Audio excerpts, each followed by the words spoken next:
buenos días. Volvemos junto a ustedes este 27 de julio, luego de un feriado en la ciudad de Guayaquil por sus fiestas de fundación. Una felicitación a la bella ciudad de Guayaquil y a su gente, esa gente pujante, valiosa, guerrera, a decir de su propia alcaldesa en la sesión solemne. Para tratar este tema nos acompañará más tarde el concejal por Guayaquil, Jorge Rodríguez. Por otra parte, debemos decir, porque es el primer día que salimos al aire, después de que ocurriera el fallecimiento de César Monte Ortega, fundador de CREO, debemos hacer extensivo desde Max TV Online nuestro sentido pésame a sus familiares, codiarios y amigos.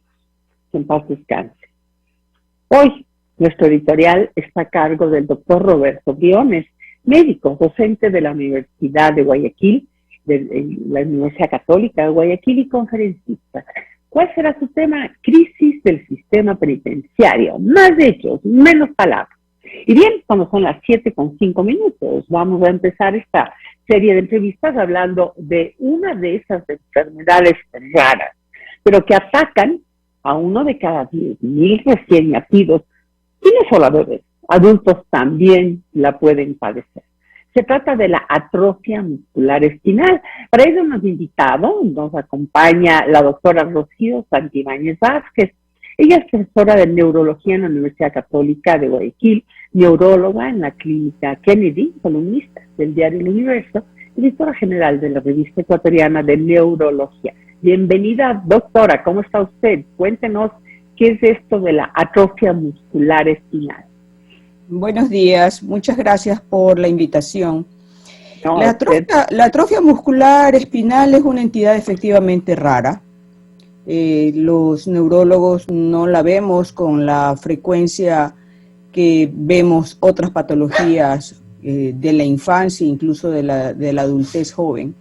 Sin embargo, pues cuando se presenta realmente es un problema médico, ético y humano terrible para la familia, porque estos niños comienzan o nacen con problemas desde el inicio para movilizarse, especialmente sus extremidades inferiores, con debilidad severa, generalizada, que afecta incluso su musculatura respiratoria, o no la presentan desde el principio, sino que la presentan después de los 6 meses de edad o después de los 3 años de edad, incluso hasta adolescentes jóvenes.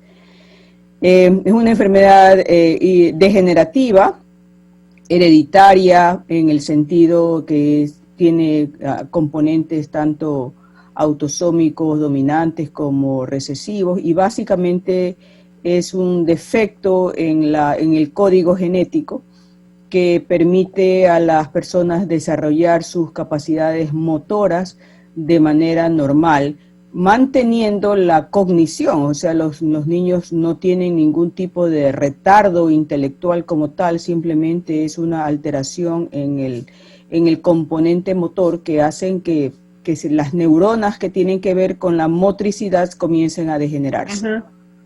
Ok, y eso irremediablemente termina en el fallecimiento de la persona que lo padece. Cuando es muy temprano, sí, definitivamente sí, los niños no sobreviven mucho tiempo en los primeros meses, cuando nacen desde el principio con estas fallas. Cuando el problema comienza a presentarse ya después de los 6 meses de edad o después del año, pues comienzan a tener, además de las dificultades motoras, trastornos del músculo esquelético, que como va creciendo la persona, pero no se van formando bien los músculos o se van degenerando las células de los músculos que originan a los músculos, comienza a haber deformidades. Entonces hay escoliosis, hay desviaciones de la caja torácica, y entonces se tienen agregados muchos problemas que son secundarios, como son dificultad respiratoria, dificultad para tragar, trastornos en el sueño. Son los síntomas. Son las complicaciones, o sea, la enfermedad no solamente provoca una falla del desarrollo motriz ni una involución del desarrollo motriz, sino que además las consecuencias de no tener ese buen desarrollo. Ahora, hay un medicamento que aparentemente podría curar, no sé si es que cuando se encuentra en etapa temprana o no, podría curar esta enfermedad, pero es extremadamente caro. ¿Por qué? ¿Por qué es tan caro este medicamento? Y también díganos si es tan efectivo como lo anuncian. Es una sola dosis y quedaría la persona curada. Sí, hasta hace 10 años era una enfermedad que ya era una condena, ¿verdad? Ya tenía la madre con un bebé con este problema, pues y ya sabía que tarde o temprano lo iba a perder y va a tener un desarrollo muy, muy retardado motriz. Ya desde hace alrededor de unos 5 o 6 años apareció el primer fármaco que es el nusinersen, que es un modulador que es un nucleótido que se introduce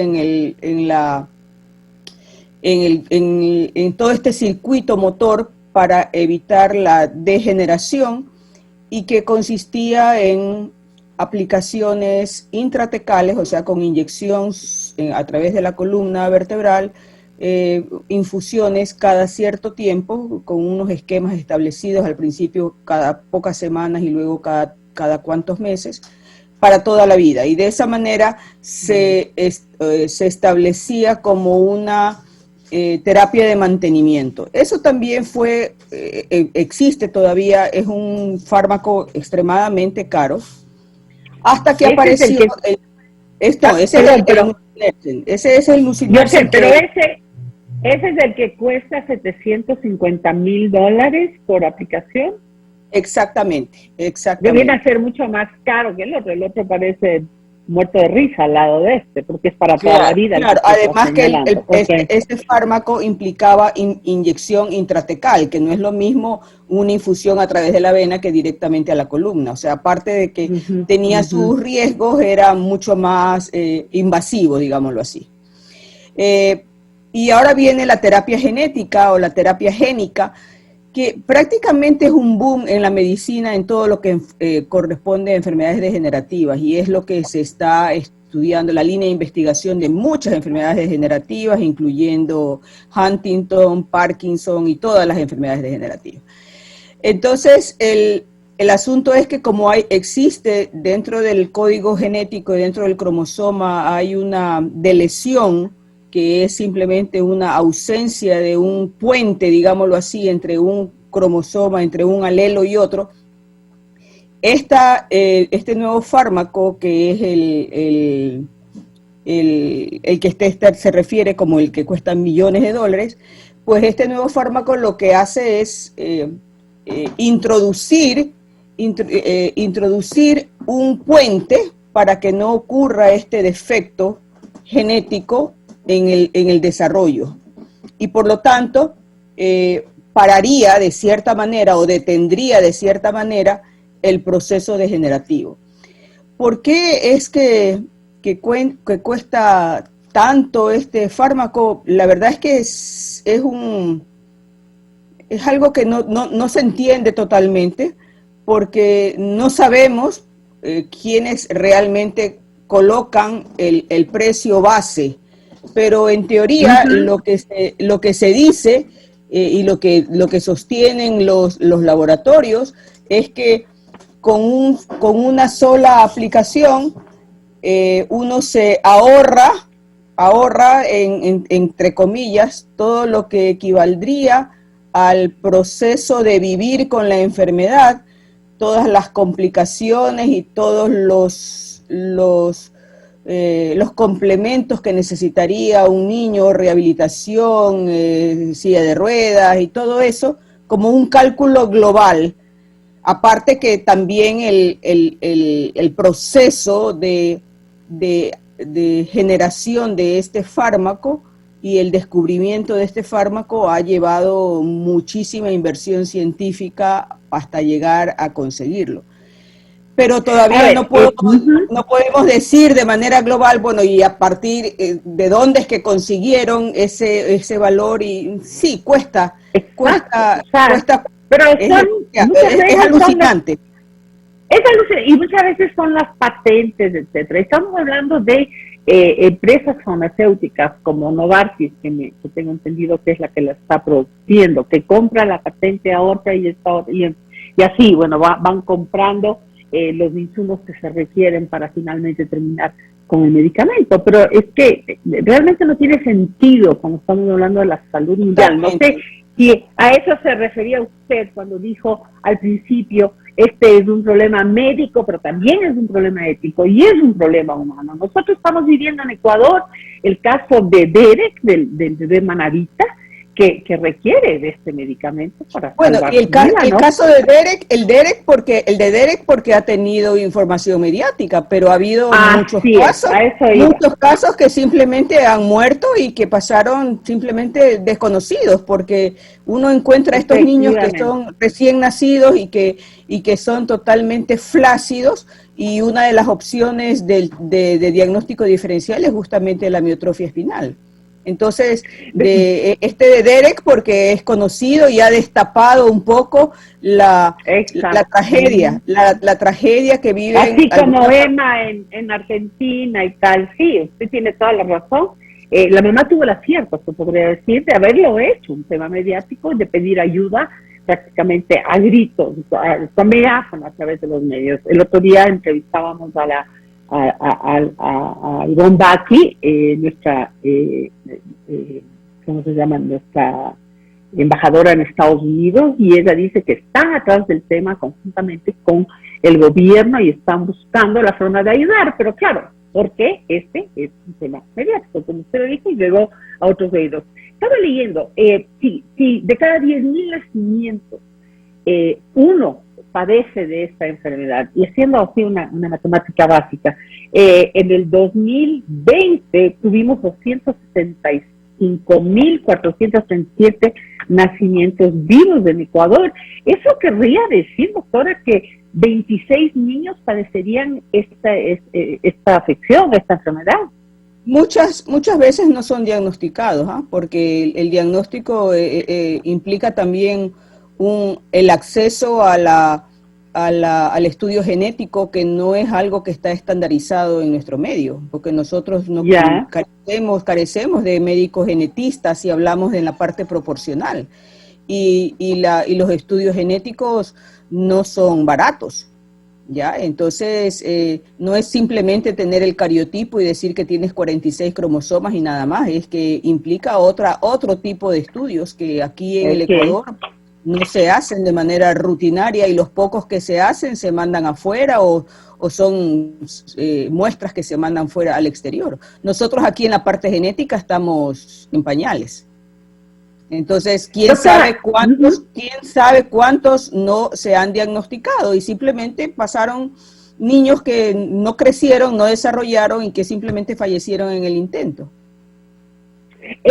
¿Cuál debería ser la política de Estado en estos casos?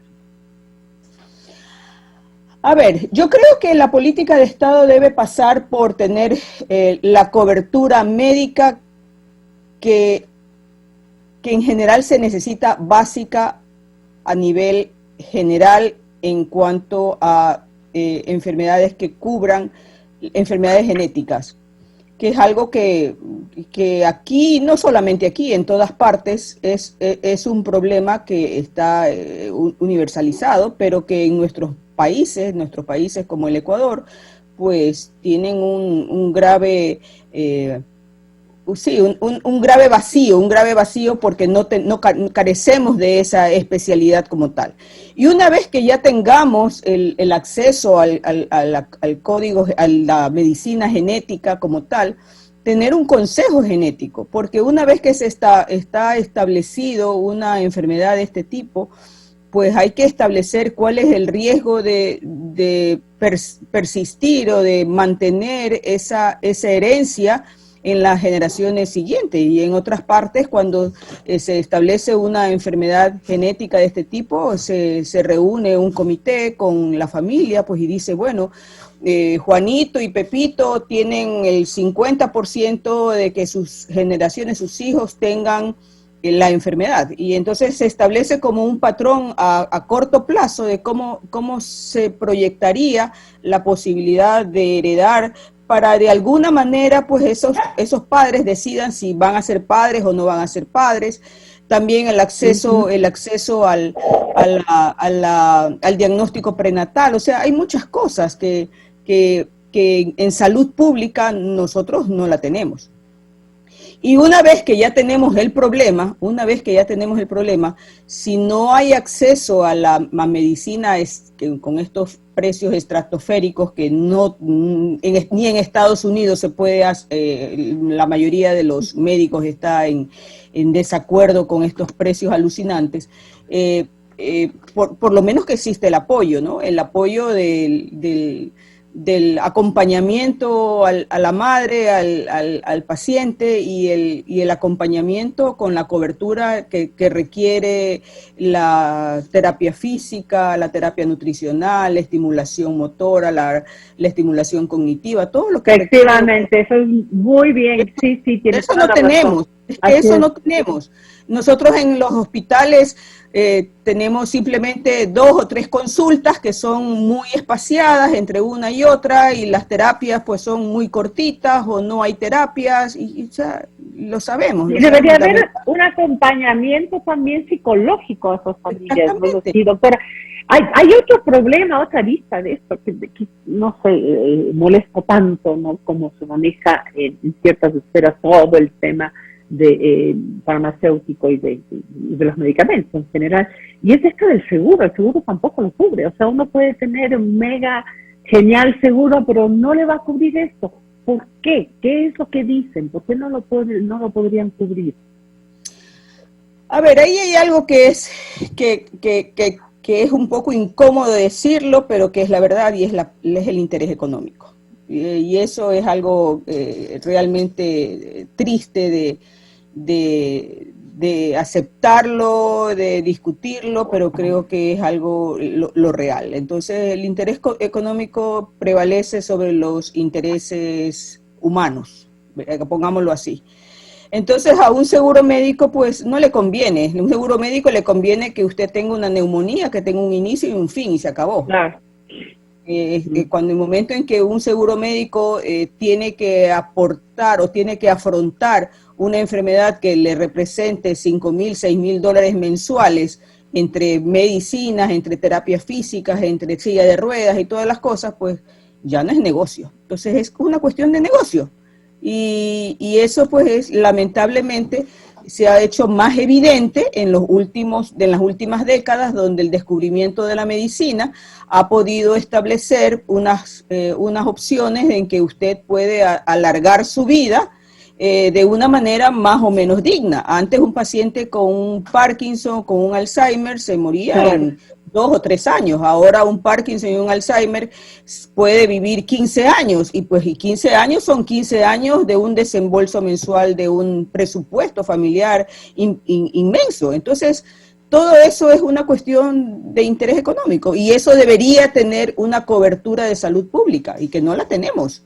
No la tenemos. La medicina pública y la medicina privada son 2 cosas diametralmente opuestas en el Ecuador. Hay tanto que hacer. Claro, hay tanto que hacer todavía en temas de salud pública en nuestro país. Gracias, doctora, por su frontalidad. Espero que podamos seguir conversando de estos temas con la misma apertura y sobre todo diciendo la verdad de las cosas como son. Esto es sumamente importante, que empecemos a ver nuestra realidad y cómo podemos mejorarla. Muy amable por su compañía. Siempre un gusto, que esté muy bien. Muchas gracias.